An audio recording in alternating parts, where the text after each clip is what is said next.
What if mediation fails? That's a question that goes in our mind either before or during mediation.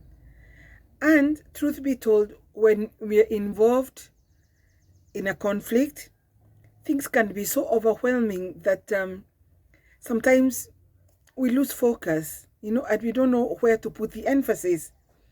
Today, I'll talk about very briefly, just highlighting on what we call alternatives to negotiated agreement. Yeah, meaning that when you are in conflict, either like before you engage in mediation or during the mediation sessions themselves, it's good to ask ourselves that question: if this process fails, what are my alternatives?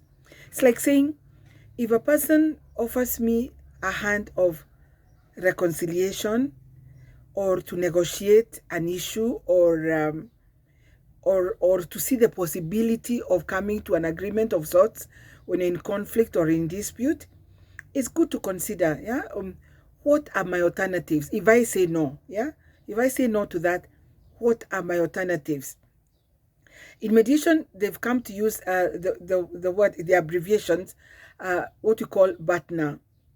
That means best alternative to negotiated agreement. Yeah, and I think the best reason or why we bring this up in mediation is because, as I said, people can get so defensive in the process of mediation, or they can continue issuing threats and getting stuck in their position and not wanting to see it ground, that they fail to think of their fallback position. Yeah, they don't ask themselves, if this fails, if we are not able to reach a negotiated agreement, what are my alternatives?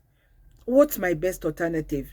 And then the other one is, what is my worst alternative? Yeah, and these days they have even added another one: what's the most likely alternative if we don't get to a negotiated agreement?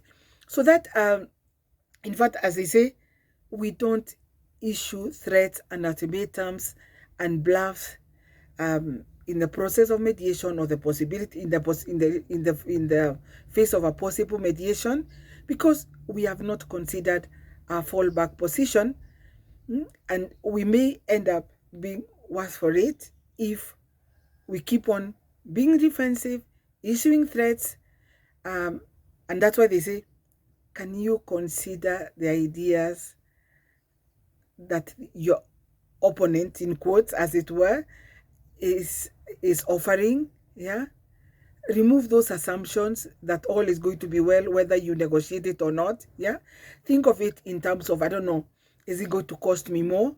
Is it going to be the breaking point of my marriage? Or can this lead to a better situation in my relationship in ABCD? Yeah, so that we don't issue unwise threats, or we don't keep being so defensive that whatever we are defending ourselves about is actually self-defeating. So in a nutshell, just check, what are my options? What's my best option if a negotiated agreement is not reached? Yeah, what's the worst that can happen if we don't reach a negotiated agreement? And that will help you to form a better decision and help you to probably tone down so that you can negotiate. Obviously, the mediators are trained to do that, to help you face some of those facts that probably you're not facing in the heat of the moment. So keep up with us so that we keep learning more about mediation and its benefits, and how each one of us, in whatever conflict we may find ourselves in, we can reach a negotiated agreement. Because that's what mediation is: to reach to a negotiated agreement, a give and take, so that Nobody loses. Nobody is a loser. We are both winners, or we can both gain from this negotiation. See you in my next video. Bye.